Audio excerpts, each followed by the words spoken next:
So hi everybody, this afternoon I'm absolutely delighted to be joined by Ben Williams. So Ben is Managing Director of STEN 10. He's an occupational psychologist by trade. He's an assessment design expert. And I'm incredibly proud to say he's now Director of Evolve Assess. And I'm absolutely delighted to have him sit with me this afternoon and have a good old conversation. How are you doing, Ben? I'm doing very well, thank you, Rich. Yeah, great to be here. Great to be part of the Evolve team and looking forward to talking about all things psychological assessment related with you this afternoon. Brilliant. Looking forward to it as well. And I think, just to set the scene a little bit. So one of our great passions here at Evolve Assess is to help our clients learn more about people. And that's people from a recruitment standpoint, learning and development across the employee life cycle.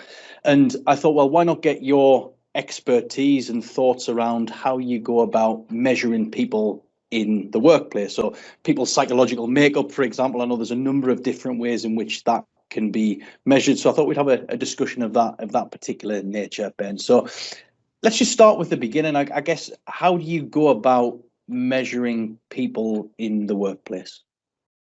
Yeah, good question, Rich. And it's probably the question that started off my interest in psychology in earnest, to be truthful, like the actual measurement of people's psychological makeup before I was even aware of business psychology as a branch of psychology. For decades, psychologists have tried to, as far as possible, get inside people's heads and hold up a ruler against different aspects of their psychological makeup, whether that's for a clinical setting or a forensic setting. And bringing that forward to the present day, it's all about trying to use that to help recruit the right person for the job or to help develop people into future roles. I remember the first facts that I learned about how you can measure people's psychological makeup were that when you look at personality research, time and time again, it comes up with the fact that there are 5 different factors of personality. And those can be broken down, but it seems a remarkably persistent fact. So as psychologists, we think, right, well, how can we measure how much or little of each of these traits people have? And are there any special nuances we want to put to it? And then I remember learning about people's memory. So the fact that if you're trying to remember some information, like a phone number or something, you can generally hold about 7 chunks of information in your short-term memory before you start forgetting it and it's gone. So it is possible to measure something that's seemingly as intangible as people's psychological makeup, and that's really the job for people like myself. So so I guess that's the challenge. Yeah, and you talk about the kind of 5 measures of personality there, and why would you say? Because I mean, when I first came into the assessment world, I heard about the big 5, about personality profiling, but why is it important? We are clearly very different and we measure differently on the scale, but why is that important for businesses to know about people's personality, for example? So I think that the first point that you made there about us all being different might sound like common sense, but actually it wasn't. The whole concept of there being individual differences in people's personality, motivation, reasoning wasn't something that was necessarily widely recognized. It was that these are the requirements of the job, and you buck up your ideas and you work to those requirements and you shift as accordingly. The value in actually being able to measure how much of a certain trait people have is to, on the business side, match people to the job who are going to perform better. Because if you're naturally inclined towards it and you have the mental nous to be able to perform the reasoning tasks associated with it, you're going to do better at the job. Yeah. You're also probably going to stay longer. You're probably going to have a halo effect on those that you work with because you're going to be a valued member of the team who's supporting and perhaps coaching others. And that's all going to also feed into your whole company culture and brand when you're dealing with your clients, because they're going to get your company's definition of what customer service looks like, for example, because you've recruited to a certain type. But also there's benefits to the person as well. So no one wants to be in a job that they're ill-suited for, that they're going to be constantly behaving contrary to their natural preferences. They're going to feel upset, their mental well-being is going to be affected, and they're more likely to leave and feel they've made a mistake. So there's a whole host of benefits, not only on the softer kind of well-being side, but coming down to the hard pound, shillings and pence in terms of the return on investment you get from better performance in the job. I think that's a salient point when it comes to the actual individual themselves. It's so important, and we find that. I mean, we speak to people day in, day out about recruiting for whether it's behaviours, it's attitudes, it's values, those types of things. But it's so important for the candidate themselves to be comfortable in the knowledge that they're going for the right role for them, because that comes at a huge cost, like you say, in terms of attrition, those types of things. Okay, so how do you what would the tools be? I know that there's probably a number of different tools that go about measuring the different things that you've talked about, but give us the upshot. What are the kind of tools that you can use to measure things like personality? You mentioned motivation before as well, so maybe a little bit about that as well. Yeah, I mean the psychological assessments we develop broadly fall in.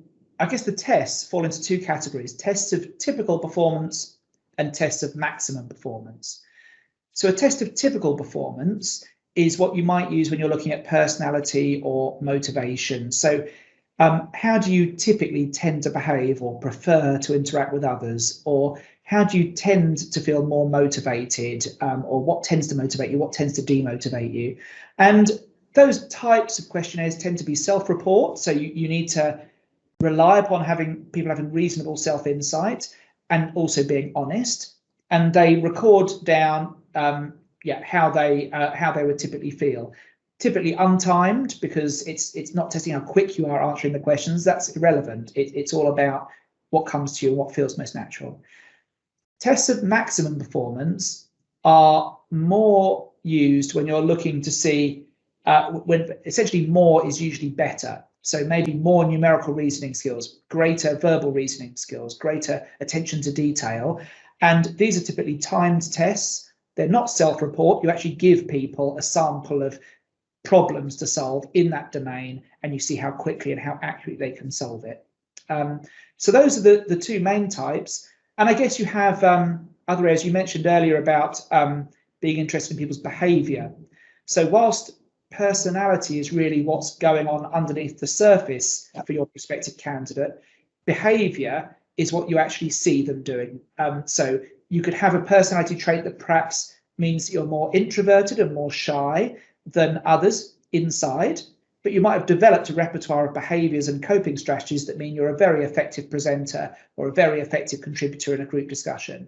And that's, I guess, in a testing sense, you might be looking at something like a situational judgment test to look at people's typical behaviours, because you're giving a hypothetical scenario. How are you most and least likely to respond? And those are carefully designed to try to link to the behaviours that are important in the job.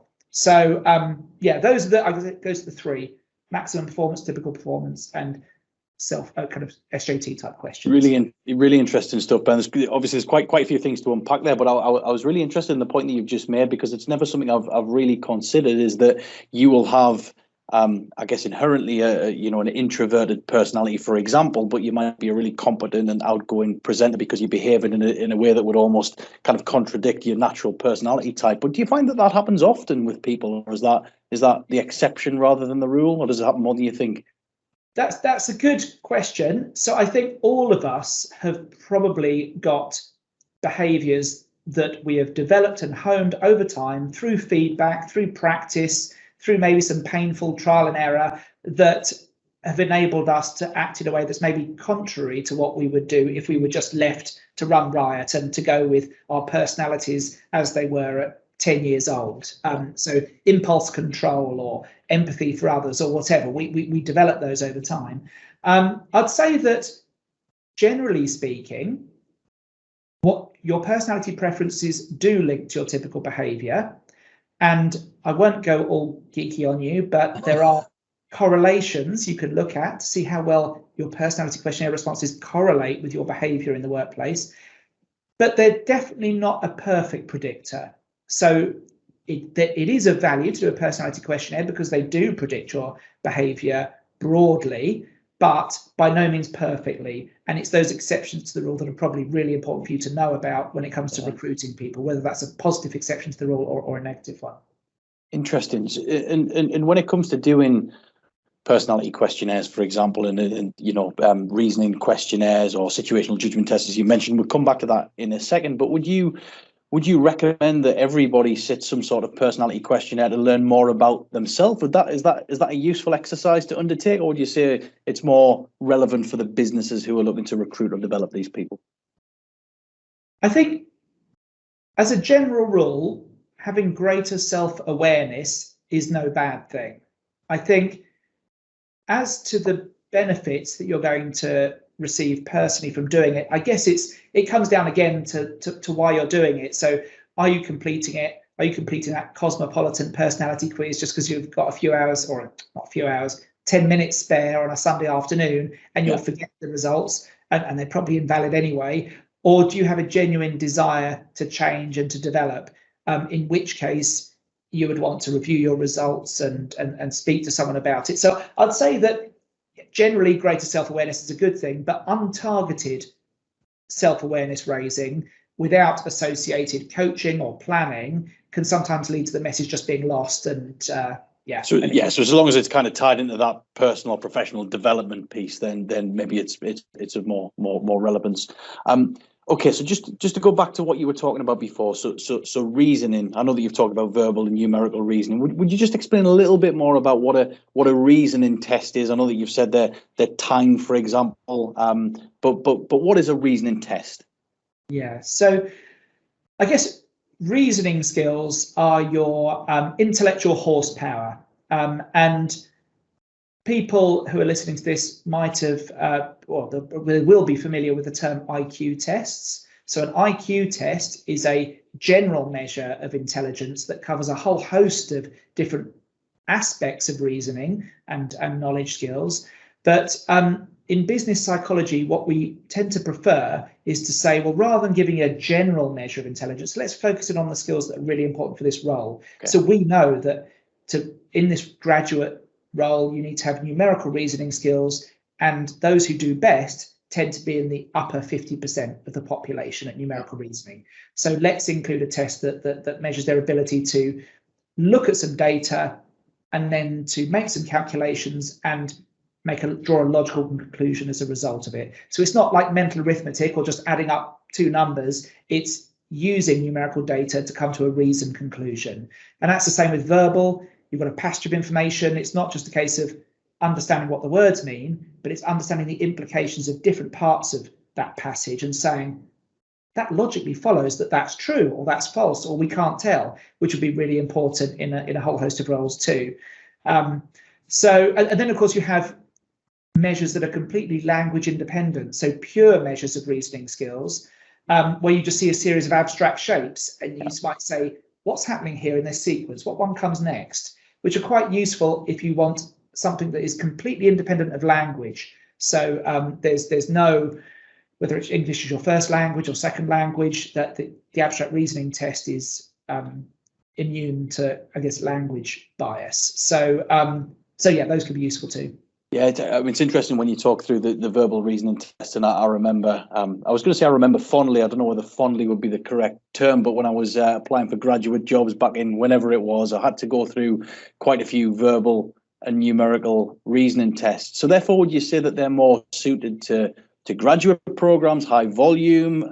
What would a typical role be that somebody's recruiting for where they have to take some sort of reasoning test? I would say that they're more common in terms of levels of seniority up to management level. Okay. But when you get to senior managers and directors, it's often seen that to get to that stage in your career, you probably needed a modicum of reasoning skills, and therefore maybe that's not the best way to spend your money on a reasoning test. Plus also it can appear to be a little bit kind of school classroom-ish, being asked to do some numerical tests when they say, well, look, are there other ways you could test? I'd say that they're really of most value early on in the process, because I talked earlier about personality and it's linked to workplace performance being all right, but not perfect. Ability tests are far higher up that ladder in being able to predict reasoning skills. So for the comparatively low cost, you're getting a really good predictor of something that's important in the job.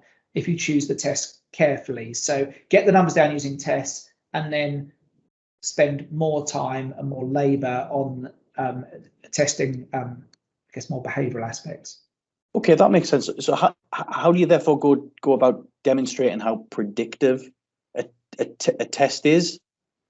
Yeah, so it's basically taking people's test scores and then taking a score which represents their job performance or some kind of criteria of success, and then you correlate the two. So a correlation, again, without going maths geeky, but it tells you the strength of the relationship between two things. So, for example, sales of umbrellas tend to go up when the weather's bad and it starts to rain. That would be an example of correlation, or yeah, whatever it might be. So with tests and job performance, you're seeing as job performance goes up, do test performance scores go up as well, and like vice versa. And I mean, the really tricky thing is saying, how do you measure job success? So you've got hard criteria like how long do they stay, which might be important for things like a call center. So you could say, since we've introduced tests, we have reduced attrition in our call centers by X%, and there's a strong relationship. That's a hard measure. Or sales. So what's the value of sales that you've made since introducing this new assessment method, and how do those people's scores relate? And then you've got softer measures like managers' feedback. So a manager could rate their employees on 1 to 5 on how good they are at certain skills.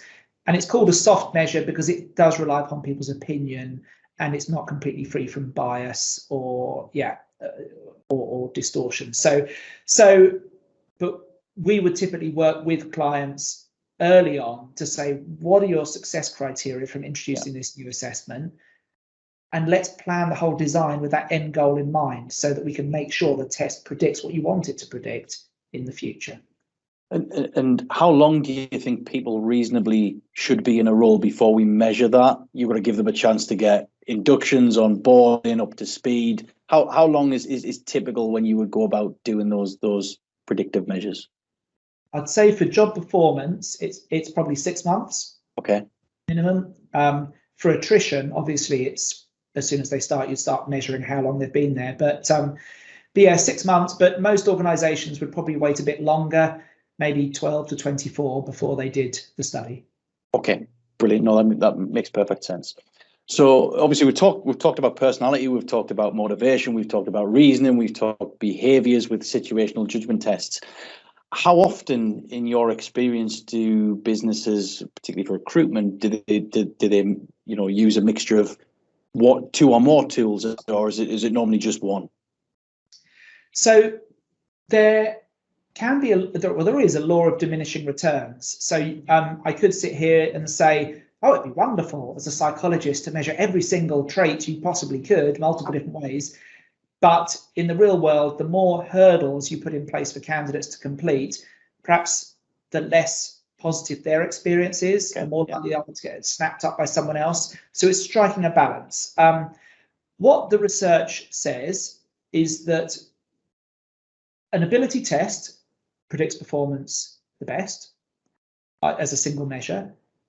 Personality questionnaires are more towards the acceptable level, but personality questionnaires also require you to give feedback, because ethically assessing someone's personality and then leaving them to stew on why they did or didn't get the job is not right. So it's quite time intensive.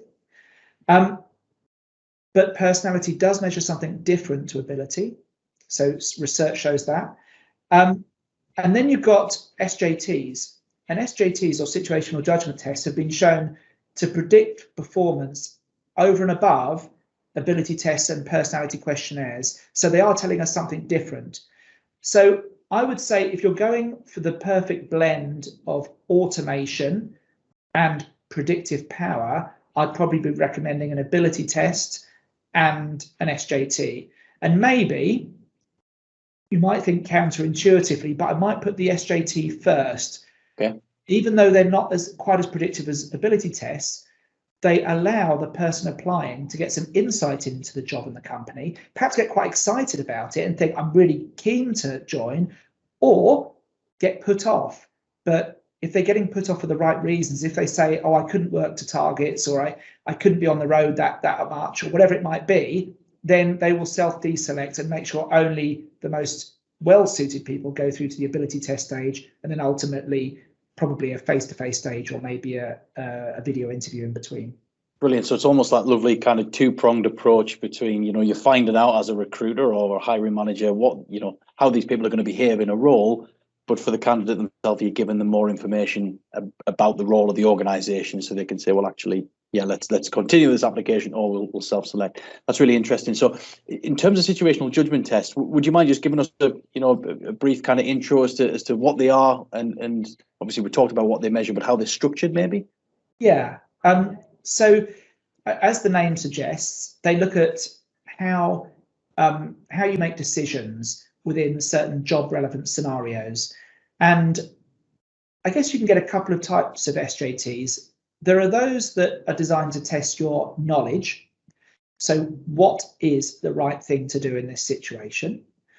And those are often used to assess kind of technical knowledge. So let's say you might get a little scenario, or maybe even a picture that says, you've just received this error message on Microsoft Teams, or whatever it is. How do you go about resolving it? A, do this, B, do that, C, do that. And if you're recruiting for someone who's going to work on an IT help desk, then knowing the right thing to do is important. So that's one way of doing it. Or you could say, what is your typical way of behaving in this scenario, or how would you be most likely to react? And that's more behavioural and more related to competencies. So maybe let's say you're working late at the office, when you notice a team member of yours is still there, maybe massaging their temples and looking a little bit stressed. What do you do? A, go over to them and ask them if they need any help. B, avoid embarrassing them and just keep an eye to see if they seem to get any more stressed. Or C, don't approach it now, but go and speak to their manager tomorrow and voice your concerns. So all of the options seem reasonable. None of them said just ignore the person or go over to them and tell them to grow up or something. But one of those is going to be the one that an organisation has said, that's how we work around here. That's how we'd like to encourage people to behave. And one of them will be least like how the organisation wants them to behave. So an SJT consists of an initial passage, some multiple choice options, and that initial passage can be replaced by a picture or by a video. There's usually about 10 to 20 questions. And the output can either be a single score, so this is how they scored overall, and this is how they compare to others who've sat it in the past, or you can break it down into competencies. So you can say, on the situations that are more to do with teamwork, this is how they scored. On the situations that are more to do with planning and organising, this is how they scored. And you can get a little bit more subtle in analysing people's responses. Does it just depend on the use case, what you'd recommend, whether you report single score or on those competencies? Yeah, so overall, if you're looking for a powerful sifting tool, what the research says is just go for a single score. Write the scenarios based upon critical incidents in the job, so things that really determine success or failure, and go with that. The alternative, which is writing them against competencies, is slightly less predictive, and I think the reason for that is that any given situation you find yourself in usually needs more than one competency to solve it correctly. So trying to predict teamwork from 3 situational judgment questions is really hard, because actually there might be a bit of teamwork in there, but there might be a bit of communication in there might be a bit of problem solving. So I'd say, though, that if you're looking to develop people as a result of the SJT, or maybe to use it for onboarding, or maybe to use it to link to the competency-based interview and say, right, let's probe those areas more where they fell down on, and let's use it less as a hard sift, then I'd say that the competency-based approach is good. And is that's something that you guys can support with as well, in terms of tying the results of the responses of these SJTs into competency-based interviews, creating interview questions, those sorts of things? Yeah, so the reports are really varied that you can get from an SJT. So obviously you can get the score and you can find out how they compare to others, but you can get a little narrative for each competency that says this means they are more likely to do X at work or less likely to do Y. You can get suggested interview questions. Typically, because you want to keep the interviews consistent, they would be a consistent set of questions, but maybe, as I mentioned, you'd spend more time probing those areas of more concern. We can also do things like write development tips. So if someone has scored particularly low on one competency, here are some suggestions for how they might improve. Maybe here are some online links to resources, like videos and things they could go and watch. So yes, there's a whole host of different ways, different lenses you can put on the results and different report outputs you can generate. Interesting. So the example that you gave before, when you give the kind of 3 potential responses, and you said this is how business would ideally want that person to react given this situation. If, for example, that's not built around competencies and it's more around critical incidents, is it tied into values? Is it just what the senior leadership team, how they would want somebody to act in a situation? How do you normally go about knowing what a business would like in terms of how those individuals would respond, if that makes sense? So it's a blend. So we would interview people to understand what those critical incidents are. And we wouldn't just interview the job holders because they might be doing it wrong. So, but they're probably best placed to know what's going to lead to success or failure. But we'd also interview the managers and say, tell us about the best performing people in that role that you've ever seen and the least well performing people and some incidents that showed the difference. And then you might speak to a visionary, so someone who's very senior who can say not necessarily what the day-to-day tasks involve, but how the business is moving in the future that could affect the type of person you want to recruit. So you could say, well, actually, we're dispensing with face-to-face meetings now. All of them will be online. So actually the ability to build rapport and the motivation to deal with people online rather than in person is really important to test. Obviously, we can look at things like values frameworks and say, well, look, we want to incorporate our values within this, even if we're not going to give a score against each value. And we'd always do that sense check as well to make sure it's quite holistically designed. Interesting. So what would you say, Ben, are the real benefits of going bespoke with these situational judgment tests? Because, we've talked about reasoning tests. I understand that there's a lot of reasoning tests off the shelf. You can go bespoke as well. But for situational judgment tests, it seems that their very nature is bespoke because it's telling people about a specific organization or a specific role within that organization. So what are the real kind of benefits of a situational judgment test going bespoke, versus an off the shelf model? Yeah, and it's interesting because I think the market shows us that businesses see the value in bespoke SJTs because there really aren't that many off-the-shelf SJTs out there. Whilst some of them will have been developed to good psychometric standards, you're missing out on a massive benefit of SJTs, which is to give people an insight into the role. And having a set of bland scenarios based in a vanilla kind of call center rather than your call center with your corporate culture is really missing a trick. And not just from a let's sell them the job and let's sell them the company perspective, but also when we're talking about validity, as I mentioned earlier, ability tests are towards the top. Another type of test that's towards the top are work sample tests. So actually get people to do the job itself. Now, an SJT isn't the same as getting someone to do the job, but it's making the test as close as possible to the role requirements and asking them how they would perform, which is likely to inflate the validity coefficient, or its ability to predict performance. I guess the other benefits to bespoke are that you can you can come up with your bespoke report outputs that are important to you. You can also design it with your particular needs in mind. And what I mean by that is, let's talk about Avon and Somerset Constabulary. So their police force was facing a lack of applications from people from ethnic minority groups. And they had a whole host of associated activities about encouraging more people to apply from a more diverse background. But they also bespokely designed an SJT with not only questions that highlighted the diversity within their force already, but also in the very instructions, which talked about envisaging yourself in the role of a constable serving your community and getting people into the right mindset before they even took the test to achieve that specific aim. And what they found was that not only did the dropout rates really equalize, but the test performance also equalized as well. So the difference between the two groups they were finding on the old test vanished when you started designing it with diversity in mind from the start. And you can't guarantee that all of the off-the-shelf or any of the off-the-shelf tests have been designed with that level of specific aim in mind. So you can really achieve those aims with a bespoke tool. Fantastic. Yeah, it's really interesting stuff, Ben. So in terms of I mean, you've just mentioned Avon and Somerset there, but I mean, what are the typical client projects that you get involved with, or is it a vast array of different industries, different organisations? Yeah, it's a broad array. I think. I mean, it does range from.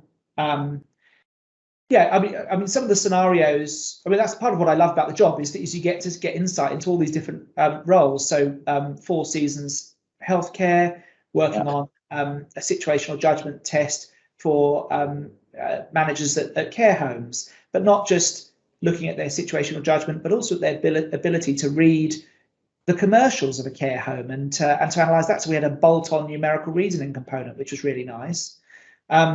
We designed another really interesting SJT for EDF for their nuclear energy division that looked at safety behaviours in particular. And in a way, this is where you can really link it to a sense of greater purpose, because it's a dangerous environment, and unfortunately there were injuries, and some of them kind of very serious. So this was intended not just as a selection tool, but also as a development tool to get people thinking about safety endemically as part of their job and to be developed against it. So that was another really interesting setting for it. And I guess as a third example, we did a project with a company that recruits for prison officers, and they wanted something a bit creative. So they said, well, look, can you work with a animation firm to come up with a series of animations about an interaction between prisoners and prison officers, and then let people choose what to do so that they can feel a bit more engaged throughout. So yeah, really broad. It appeals to my sense of variety. So yeah, but it does. I mean, I'm exactly the same. I must admit, I love getting involved in different types of client projects. It's much more enjoyable in my opinion. So we've talked through personality, we've talked through ability, reasoning, motivation. We talked situational judgment tests and behaviours and competencies and all that sort of stuff. So that really interesting stuff, Ben. I think people hopefully find that very informative. What I'm very conscious that we didn't do at the beginning was like a proper introduction of STEN 10, so a bit more information about kind of what you guys do on a day-to-day basis. I know we've talked about it throughout this video, but maybe if you can just give a couple of minutes about STEN 10 and how people can contact you. Yeah, sure. Thanks, Rich. So STEN 10, so we're a firm of business psychologists set up in 2012. So we're coming up on our 10-year anniversary. And it was really fueled by my personal passion for trying to map out the human mind, in particular in business and in particular for recruitment and development purposes. So what we do is we design bespoke psychological assessments. So we don't have a whole array of off-the-shelf tools to try to sell to you, although we do sometimes recommend them. So we position ourselves as being a really independent, hopefully trusted advisor to our organisations who can scour the market, give views on the best and the worst tools for certain applications, design your own custom one when you need it, and then support you in rolling that out through partnerships with Evolve and evaluating its success afterwards. The kind of things we design are, as I say, all of the tests we've mentioned. We also develop assessment centre materials for the later stages in the process, like group exercises, role plays. And right at the very start, if you're not sure what actually does lead to success in the job, we can help you pin that down as well through job analysis and saying, well, let's work out the competencies with you that are important. So we're a team, very friendly, always open for a chat about anything assessment related. So you can email me at ben@sten10.com. That's ben@sten10.com. Not Ben 10. That was a bit of a mistake. Yeah, no. But yeah, and always happy to chat. Brilliant. Thank you very much, Ben. Well, what I'll do is we'll embed this video in a blog post, and I'll put all of Ben's I'll put his LinkedIn profile kind of linked to that, and also a link to the STEM 10 website where you can get in touch with Ben if you want some further info. But Ben, in the meantime, thanks ever so much for your time. I found it really informative myself, really enjoyable, and it's great as ever to catch up. Thanks, Ben. Brilliant. Thanks, Rich. Bye. Bye-bye.